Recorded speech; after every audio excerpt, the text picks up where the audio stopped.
మరి 10 ఏళ్ల కాలంలో మీరేం బీకిరి గిళ్ళ కోసం? ఒక మాట మనమే అనేసుకున్నాం.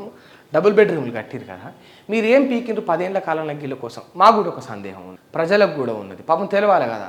ఇప్పుడు ఎందుకంటే నీ వార్త చదివి నేను పొగిడేది లేదు, ఇది బాగుంది, అభినందిద్దాం. ఇప్పుడు ఈ 10 ఏళ్లలో మొత్తం నువ్వు అద్భుతంగా తీర్చిదిద్దిన గొప్ప మొగోడివే, ధీరుడివి, సూర్యుడివి అయితే 9 నెలల్లోనే వీళ్ళు ఇబ్బందులు పడుతున్నారు, వీళ్ళకి ఇల్లు లేవని నువ్వు ప్రచారం చేస్తా ఉన్నావు కదా. 10 ఏళ్ల కాలంలో నువ్వు వీళ్ళకి ఇల్లు ఇవ్వగలిగినవా?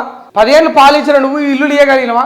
డబుల్ బెడ్రూమ్లు కట్టి ఇద్దరి మన్ను పోసినట్టే ఉట్టిగానే ఈ ప్రజల బతుకుల మీద మన్నులు పోసినట్టే చేస్తుంది.